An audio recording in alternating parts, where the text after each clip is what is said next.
The views and opinions expressed by guests on Chink Positive are their own and do not necessarily represent those of the producers, hosts, or network. Chink Positive is for entertainment and informational purposes only. While guests may share insights on financial and business topics, this does not imply endorsement of any products or services. Viewers should perform with their own research. Nagbabalik po ang Chink Positive. Kasama niyo pa rin ang inyong pambansang wealth coach na si Chink Kitan. At this point, makakasama natin ang Iponari of the Week. Pero bago yan, batiin muna natin ang mga taong nakikinig at nanonood po ngayon. Si Shirley Kutan. Hi Mama. Oliver Reyes. Erica Byron. Sandeme Mohamed. Okay, Lydia Tiburcio. Eric Joaquin. Jetro Pamplona. Parado de la Rote. Si Cristina Buendia. Rafi Magsalin. At the same time, Georgina Tomines and Jonisha Pontino. Ang Iponari of the Week po natin ay mag-asawa. Sila po ay may mga negosyo. At the same time, pharmacy owners mula sa Binyan, Laguna. At napapanood po din natin sila sa TikTok. Madalas sila po nag-aaway sa TikTok. Pinapakita nila ang kanilang magulong buhay mag-asawa. Pero for fun. Let us welcome si Jay, Fanny May, at Nico Ong Tico. Hi, Jay. no? Jay and Nico. Yes, good morning. Good morning po, Sir Chin. Yes, bati naman kayo sa mga milyon-milyon yung mga fans. Yes. Good morning po. Good morning po. Sa mga Hello followers, thank you po sa pag-nood po sa amin. Oo. Invite po dito sa inyo. Ayun Sir Chin. naman. Thank you. Oo. Thank you po. Nakakatuwa eh. Oo. Paki-describe naman in other words, paano ba kayo nag-umpisa? Oo. Sa pagko-content creation, 'di ba? Negosyante kayo. Sinong may pakana nito? I'm sure ikaw. Malamang po may. Kasi Sir Chinky, meron po kasi ako sa side ko talaga na pagiging makulit simula bata pa po ako. Ito po kasi medyo introvert po siya, tahimik. Oo. So ako po kasi parang sabi nga po namin, kailangan, gusto ko po laging masaya lang. Kaya po nung time na nasa business na po kami, sabi namin, parang nagkaroon po kami ng idea na, ano kaya kung meron din kasing business side sa pagiging content creator? So initially po talaga ang naging idea po namin is possible kumita pag naging monetize ka na sa mga pagiging content creator. Kaya yun po, pinush po namin, actually 6 months pa lang din po kami na nagko-content at talaga naman pong na-enjoy din namin, natatawa lang din po kami sa sarili namin. Kaya ayun po, ngayon po natutuwa kami, marami na po kami kahit papaano na nanonood. Kaya Ilan ang followers nyo? sa ngayon po yung personal account ko po sa Facebook, kasi professional mode ko lang po, nasa 12,000 pa lang naman po. Wow. Si Mrs. po is parang nasa 23 or 24,000 po. Pero yung sa TikTok, ilan na? Nasa 8K pa lang po, Sir Chinky.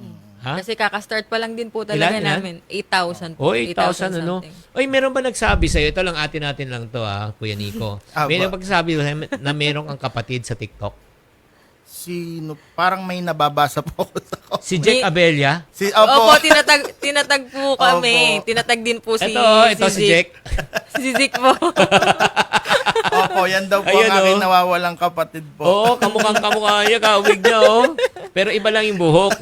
Pero Medyo yung mata, napalot na sa ilong, medyo may konting bigote. Uy, dapat magkita kayo nito ni Jack. Opo, sana. Napapanood niyo rin to si Jack? Opo, kakatuwa po yan. Siya po I-search kasi it. madaming kakilala. Tapos sinasabi niya, Nay, kilala mo ba si ganito? Naku, hindi ko kilala. Sino ba? Oo nga, kamukha mo yan Oo, grabe, nakakatuwa. So, ito pwede pa natin magpakita ng isang buong video clip para yung mga taong nakikinig at nanonood po sa atin malaman kung anong kalokohan ang ginagawa nila. Pwede ba? Pipiliin ko ang isang tulad mo, chismosa, gastadora. Ano? Kakanta ka ba? Kumanta ka ba? Di ba kanina kumakanta ka? Feel na feel mo pa pagkanta. Umisa ka pa. Kumanta ka ng kumanta. Kung ako Ayan na. Kaya mga kapatid, ingat-ingat sa pagkanta. Ingat-ingat. Baka masapak ka at magkaroon ka ng black eye. Grabe, oo. So, paano yung konsepto? Paano yung pinag-iisipan mo na? Ano po, minsan po talaga, di ba kasi may oras po sa pag-upload ng mga videos po. Minsan po kahit mga 6 hours before po, nagbibideo na po kami para kasama na po yung pag-e-edit. Tapos hindi na po namin napapansin na may nakakatawa na po din dun sa mga binibideo namin. Pero parang sa amin po, gawin natin to as parang nag-enjoy din po kami. Kasi nga po, dun po sa business din naman namin is, minsan po may mga tao na rin po kami. So may mga time na rin po na kaya po namin mag-video talaga at mag-edit. Wow.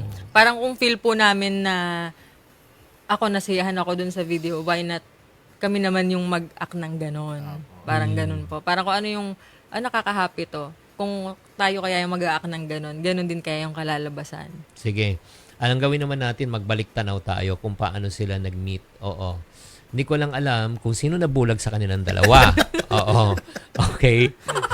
Kayo na magsabi o yung mga netizens dyan sa labas. Oo. Sino kaya ang wala sa tamang pag-iisip? So, kwento niyo yung inyong love story naman. Paano naman? Bali po kasi 2007, actually po mag-18 years na po talaga kami. Kasama na po yung wedding anniversary. Bali 11 years po kaming in relationship po. Tapos bago po kami nagpakasal 11 years. Tapos po magse 7 years na po kaming married po ngayong taon. Bali 2007 po yung sa may uso po kasi nun sa amin yung Summer job summer po. job po. Parang in 20 days, magwo-work ka parang sa barangay, ganyan. Tapos in 20 days, makakasweldo ka ng 4,000. Oh. Opo. Para po yun sa mga students. Parang, di ba po, Galing. before ng school, di ba po, before June ang pasukan. Tama. Tapos parang April or May, 2 batch siya. Kami yung second batch. Parang nag-apply kami doon. Kasi di ba po, 4,000 noon, 2007, malaki na po yun. Malaki yun. Para dagdag pang enroll, At saka ganyan. nakagain kayo ng experience. Opo. Opo, Tapos na- yung 4,000 po kasi na nakikitain namin, buo po yun ibibigay namin sa parents namin, pang tuition po namin. Oh. Pandagdag Kasi sa tuition. dati po kasi, hindi naman din po kasi kami lumaki sa marangyang pamilya. So talaga din pong, kagaya ko po, tatay ko po, jeepney driver. Oh. Tapos kaya po lahat po ng mga ganong opportunity po, bibigay po namin yun sa magulang namin para makadagdag po sa next tuition fee po namin. Sige, since pinag-usapan natin, magbalik tanaw pa tayo na mas Apo. So, sinabi mo, jeepney driver. Apo. Yung buhay ba challenging nung lumalaki ka? Parehas po talaga kaming challenging yung childhood po. Kasi masasabi ko po na parang makonsider po kami na isang kahig, isang tuka talaga dati. Na pag hindi po nakapasada tatay ko, maaring maapektuhan po yung pagkain namin. Ilan kayo magkakapatid? Bali 5 po. Ay, grabe. Opo. Bali ako po yung parang pangalawa po sa bunso. Bali yung tatay ko po parang pag nasiraan po ng jeep, so posibleng matigil po yung pagpapasada ngayong araw, gagawa na lang po ng diskarte. Anong diskarte? Hihingi po ng tulong sa kapatid niya. Sometimes po kami rin po nahingin tulong sa mga tito po namin, tita, ganun po. Were there moments na naalala mo na medyo may nanghamak? Madalas Madami po. Madami. Talaga? Opo. Madami po. Yun nga po, minsan din po sa kamag-anak pa din po. Pero ako naman po kasi hindi po ako palatanim ng galit. Ang ginagawa ko lang po, parang nagiging motivation ko na lang po yung mga nangyayari sa akin. Parang Hindi, ano ganun yung po. instance na sinabi mo parang minaliit kami dito? Yung po minsan nararamdaman po namin na na-outcast po yung pamilya namin. Kasi actually naman din po. Pero respect ko naman po sa side ko po na talaga pong meron po sila. Ganun. Oo, ganun din. Alam mo, ramdam ko rin yun. Kaya alam mo, ayaw na ayaw ko yung family reunion. Honestly. Hindi, totoo yun. Yung sa amin din yung mga may kaya silang unang kakain, yung mga wala, tira kakainin yun. Tapos meron naman po sa side ko. Oo. Ako naman po, ganun din. Parang mahirap lang din po, ganyan. Meron akong mother, nag-work po siya sa factory. Tapos, meron akong stepdad. Kasi yung real dad ko po, hindi sila nagkatuloy ng mami ko. Nasa US siya. Tapos, up until na, wala kaming communication. Ilan kayo magkakapatid? Ako po, Solo. solo lang po ako dun sa Okay. una. And then, nung nagkaroon po ako ng stepdad, 2 po. Isang babae, isang lalaki. Sa mama, yung kapatid mo sa Apo, nanay. apo. Oo. Pero growing up po, never ko naman na feel na half Oo. ko lang to Oo. or may stepdad ako. Oo. Parang lumaki po ako na, alam ko na stepdad ko siya, pero never kung naramdaman na hindi siya talaga Oo. yung real dad ko. Pero yung financial challenge naman katulad ni Opo, paano? challenging po talaga kasi parang noon po, yung mami ko lang yung nagwo-work. Yung stepdad ko, parang siya yung take charge sa amin. At the same time, yung lolo ko po, parang laki kami sa lolo't lola. Kasi minsan nag-abroad din po yung stepdad ko. Oh. Opo, tapos naiiwan kami sa lolo't lola po, kaya laking lolo't lola po kami, yung magkakapatid. Tapos parang minsan yung stepdad ko, hindi niya natatapos yung contract niya abroad, parang sobrang homesick, gano'n, nauwi siya. Tapos yung mami ko naman gano'n. Tapos may time na nag-resign na sa work yung mami ko. So parang jobless silang parehas. Ano yung pinaka... Isang kahig, isang tuka din po. Kaya ano yung pinaka hindi mo makakalimutan na talagang event na nangyari sa buhay? Yung muntikan po na parang wala ka ng food sa pagkainan talaga. Tapos yung stepdad ko pupunta sa mami niya, hingi lang din ng ng pangkain. Ganon po. Grabe. Mhm. So, paano naman nakabangon yung pamilya niyo? Ikaw muna. Ako po, bali, awa po ng Diyos na pagtapos po kami ng tatay at nanay ko po sa college po hanggang college. So ako po, graduate po ako ng nursing po. Bali, licensed nurse din po ako. Sa tulong na lang din po ng tatay ko at nanay ko po na yun mga grind po nila like yung pamamasada, pag-aalaga sa amin po ng nanay ko.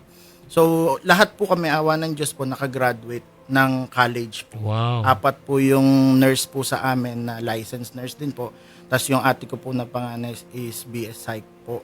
Bali, yun po talaga yung naging parang puhunan po namin sa buhay namin, yung edukasyon na pinamana po sa amin. May nag-abroad ba? May nag-abroad? Actually, kami din po, kaming dalawa nag-abroad din po kami. Tapos yung kapatid ko pong dalawa, nandun po sa UAE po, as nurse din po. Ngayon? Opo. Tapos yung bunso ko pong kapatid na lalaki, kakapasa lang din po, pero nagwo-work na po sa isang hospital din po dito sa Pilipinas.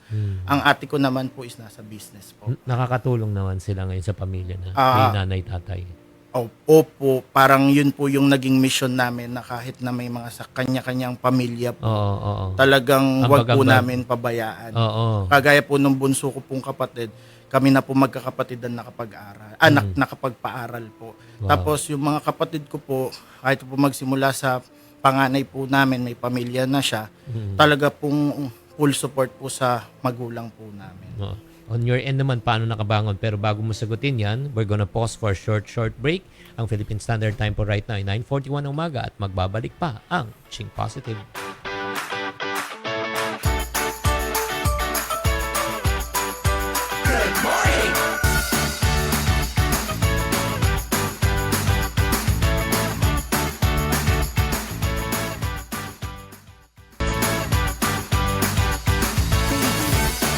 Nagbabalik po tayo sa Ching Positive. Kasama niyo pa rin ang inyong pambansang world coach sa Chinkitan. Kasama rin natin ang Ipanari of the Week, si Jeffany. At the same time, si Nico Ongkiko. Kanina, naikwento po ni Nico kung yun nga, kanilang family background. Jeepney driver ang kanyang ama. 5 sila magkakapatid. Pangalawa siya sa bunso. Tapos talagang dumaan at ginapang talaga sa hirap. Pero yun nga, minsan may pagkakataon na talagang humingi ng tulong sa kamag-anak. Imbis na tumulong, minsan minamaliit pa. Nang dahil doon sila ay nagsikap, sila po ay graduate, naging isang ganap na isang full-fledged nurse. At ngayon po sila po ay matatagumpay na, kumikita na at tumutulong na sa kanilang ama. Naging mission na po nila. Kay Fe naman po, kay Fanny. Jenna po. Kay Je naman po, medyo ganun din po ang kanyang pinanggalingan. Mahirap, from a single parent na nanay pagkatapos nagkaroon ng pangalawang pamilya, pangalawang pagkakataon. Pero may mapait na nakaraan si Je. Je, baka kwento mo naman yung part, yung sa father mo bago yung paano kayo naka-recover. Yun naman po, based sa sinasabi po sa akin ng mami ko, yun nga po, okay sila in a relationship, and then nabuntis po yung mami ko hanggang sa parang ayaw po nung side pamilya. ng tunay kong tatay sa mami ko kasi mahirap lang. So parang tinatago pa yung tunay kong tatay, ayaw ipakita sa mami ko. And then one time, parang nagkaroon ng chance magkita sila. Pero yun na yung time na kukunin ng real dad ko yung ticket, papunta na ng US. hindi ko po alam kung escape plan niya yun or what. Then after nun, wala na kami communication. Up until now po. Tapos, grade 6 umuwi siya. First time ko siyang na-meet nun. Then after po nun, wala na ulit. And then, nagtry kaming hanapin siya sa mga social media, ganyan. Nakita ko po yung anak niya doon sa sa US. Tapos okay naman po, okay yung bata, nakikipag-communicate, yung parang doon niya lang din nalaman na meron pala siyang kapatid dito. So okay naman, mabait yung bata. Pero parang after ilang days lang din, naging cold na yung bata. Parang hindi na siya masyado nagchat-chat. So sabi ko, meron daw problema, ganyan, kasi hindi ka na masyadong nasagot, ganon. Tapos sabi ko, may nagagalit ba? Tapos sabi niya, oo daw. Hirap. Yung mother niya doon, yung asawa ngayon nung real dad ko. So parang after daw malaman na nagkaka-communicate na kami, lagi na nag-aaway yung... Wow.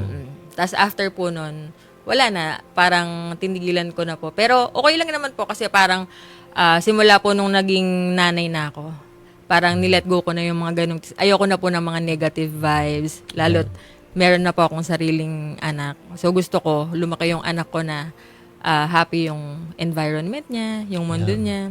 Kasi ano yan yung katotohanan yan, mahirap talaga na ma-reject. Di ba? Lalo na yung mga taong, syempre, oo, kaibigan nga pag nare-reject tayo, nasasaktan na tayo. Paano pa kung sariling magulang? Well, paano ka naman naka-recover yung pamilya niyo sa kahirapan? Ako po, nakagraduate naman po ako as midwife. Licensed midwife po ako. Then yung sumunod po sa akin na lalaki, IT naman siya. BS IT. And then yung bunso po namin, licensed pharmacist. Parang yun po, nag-work din po yung mami ko, ganyan. Tapos yung daddy ko kasi, stepdad ko is chef. So parang may catering services yung family niya. So, siya yung nagluluto doon. Wow. Ganyan. Tapos, yung mami ko, naghe-help din po doon. Galing. Tapos, yun po. Awa naman po ng Diyos po, unti-unti, napatapos po kami ng mami namin. Tapos, yung bunso ko po, para mga last 2 years niya sa school, nag-Korea naman po yung mami ko. Singer siya doon. Parang yung mga huling hirit na mga expenses, doon na katas na po ng Galing. pag-abroad niya. So, paano naman kayo, during that time, since, yun nga, paano kayo nagkita? Yun nga, sa pamamagitan ng parang, yung work? Summer job po, Oo. 2007. Sa barangay lang po yun. Hindi ko siya kilala. Pero, yung mami ko, kilala po siya kasi pamangkin daw po ng barangay captain. Sabi ko, hindi ko talaga kilala. Hinahatid pa po ako kasi wala talaga akong kilala po para nahihiya ako sa tao. Taong bahay ka siguro. Opo. Ako po kasi Talagang- noon, Taong labas. makaibigan Opo. po ako Oo. kasi nagbabasketball po ako nung medyo payat pa ako. Ngayon po medyo nabusog na ako, Sir Chinky. Bali, yun po, nung nakilala ko po siya, parang tumibok puso ko. Tulugo? Ilang taong ka nun? Actually, Sir Chinky, 17 pa lang po ako noon. Siya? Ganon din po, 17, mag-18. Mag-18 po. Po, 2007 po yun. Tapos po, nagpapansin po ako sa Oo. kanya. Pinansin ka ba? Medyo nare-reject po nung una. Bakit? Parang suplada Ayoko po sa kasi kanya. Talaga? Hindi ko po bet. Noon, nandidiri ka ba? Hindi naman po, parang, hindi yung ideal, yung parang ganun pa. Di ba parang, gusto ko yung mga piolo, mga ganun. iba po lumabas. Bayani. Kaya po yun. Tapos niligawan ko po siya. Sinuyukot pa rin Kailan po. yun? Gaano kahaba? Katagal? Actually, 1 month lang po. suplada, Sir Chinky, pero nahulog din ng ilang buwan sa akin eh. Oh, anong ginawa mo? Siguro yung sense of humor, pati medyo payat ko kasi ko noong time na yun. So, Okay. pugim-pugi po siguro sa akin. Ikaw naman, paano mo rin naman siya? Parang, okay, parang pwede siya. Parang yung nagkaka-text na po kami. Hmm. Parang mabait naman pala, makulit. Hmm.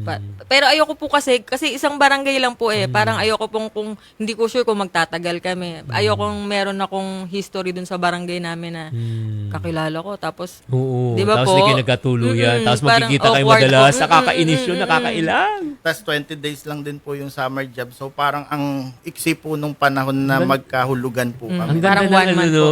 Gandang yung parang summer job, ang pangalan ng nyo, love story nyo. Sir Jinky, actually meron nga po kami nung wedding namin Yung na prenup, prenup po, video. instead of prenup photos, video po yung ginawa. Yung Buhay nyo. Yung story po. Yung love story na love story kakulitan po nung summer job po. Wow, Yun. galing. Ipopost po siguro namin pagka nakadami-dami na po ng followers para po at least mas spread po namin yung cute na storya po na.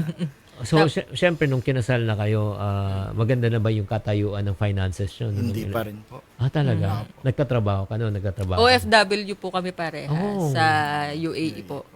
Gano'ng katagal? Nag-nurse po ako doon, parang umabot din po ng 2 2 taon years din po. Parang Mga ganun. magkano ang sweldo ng nurse? Ano po kasi ko sa home care po ako noon, parang kami po napunta sa mga pasyente noong time na yun. Kaya parang mga nasa 85 to 95 po. Parang ganun yung range. A month, di ba? Opo. Pero magkano talaga natitira after expenses? Siguro po kasi yung padala po. Kasi noong time po na yun, lagi po ako nagpapadala talaga sa parents. Tapos yung expenses po doon, renta ng bahay, Oo. ng grocery. Siguro mga 40 po Ang natitira. sa akin. So, nakakaipon ka during that time? Yun po yung ginamit ko po para po makapagpakasal kami. Wow.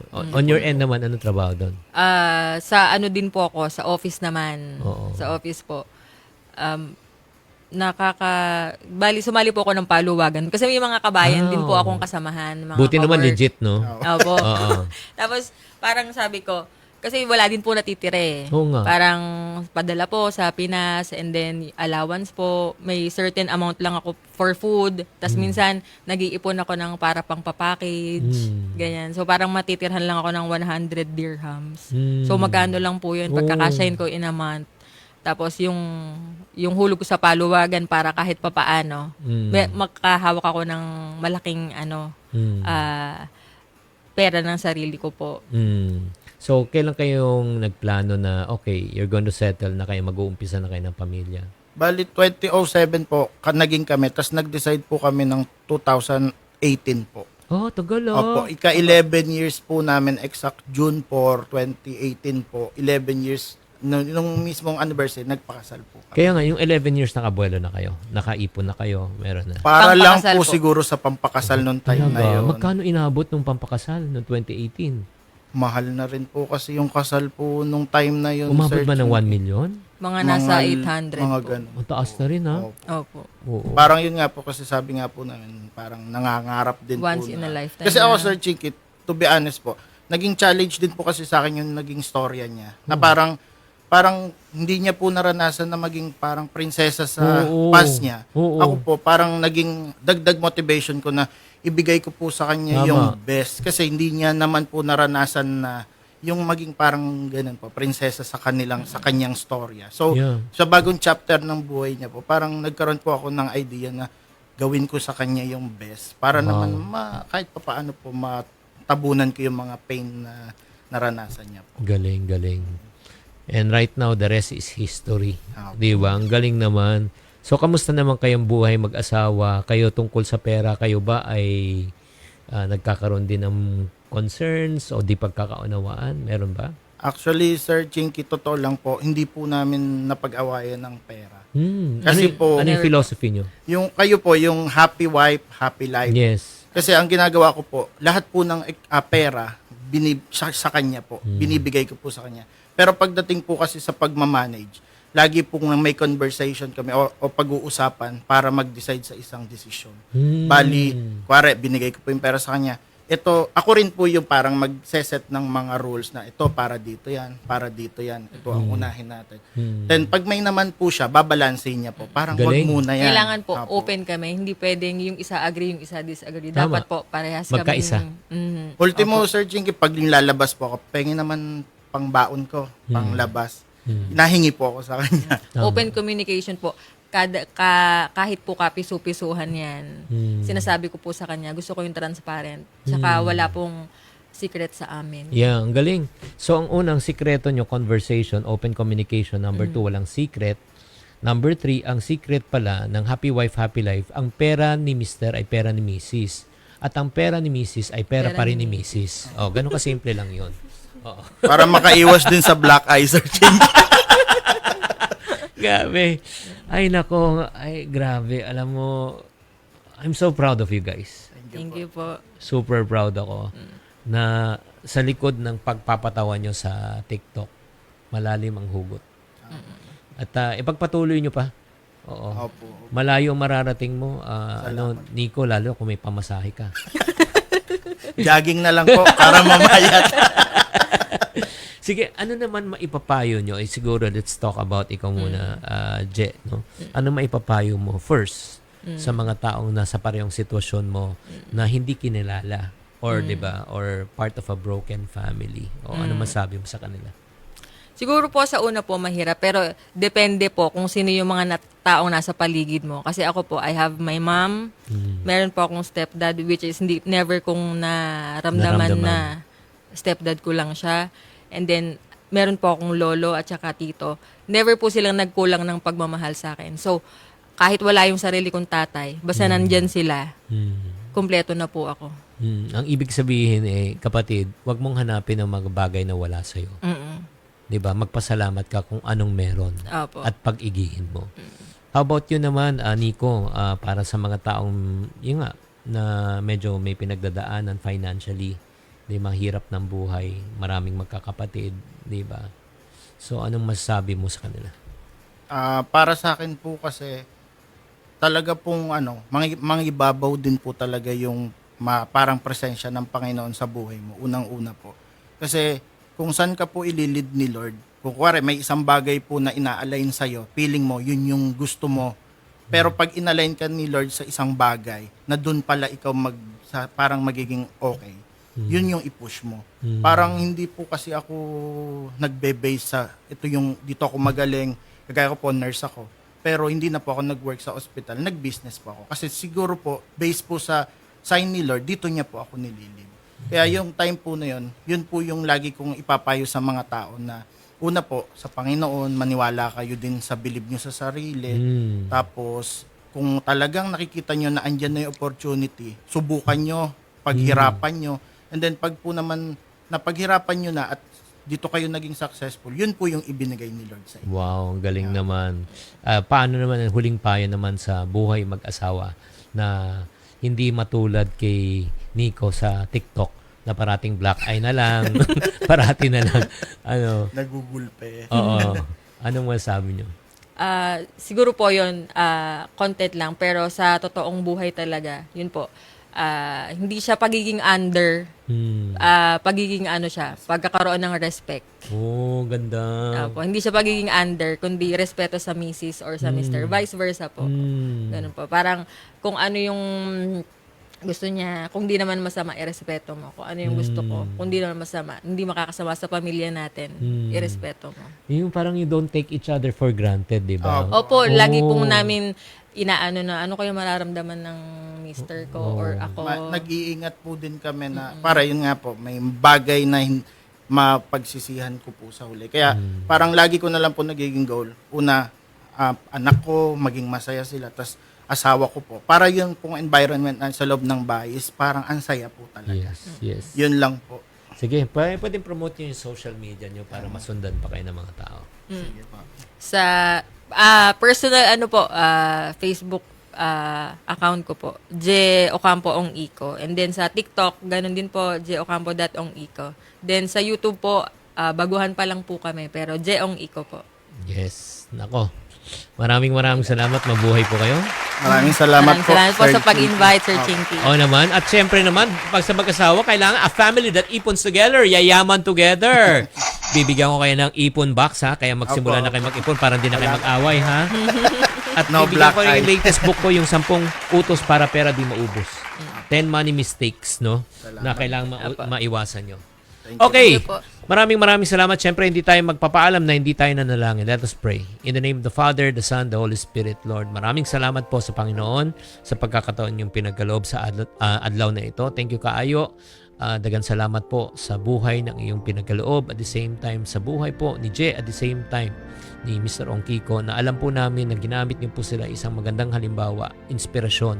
Lalo na kung sila ay nanggaling po sa wala, sa hirap, nakabangon, nakarecover, ngayon po ay matagumpay na. At ngayon bumubuo sila ng pamilya at naging isang magandang halimbawa po sa social media. Ipagpatuloy niyo po ang kanilang magandang layunin at alam po namin na may plano kayo na pagpalain sila at di sila hamakin. Maraming salamat din po sa mga tao na nakikinig at nanonood sa programa nito sa pangalan ni Jesus. In the name of the Father, the Son, the Holy Spirit. Amen and amen. Maraming salamat sa mga sa Team Positive, 1PH, Signal TOC. Maraming salamat sa nakikinig. Tumutok kayo sa One Balita Pilipinas, Lunes hanggang Biyernes. Kasama ko si Ms. Cheryl Cosim. Doon, lagi nyo tatandaan, to every problem, there's always a solution. If you're not part of the solution, you're part of the problem. Always. Think positive. Ay, by the way, bago tayo magpaalam, guest ko po si Ma'am Lucy Cruz Valdez, ang ating past president po, ang head ng news department ng TV5 at 1PH. Si Lucy Cruz Valdez sa aking Think Positive na YouTube video. Panoorin niyo po. Bye-bye! See you next week! Good morning, good morning, good morning.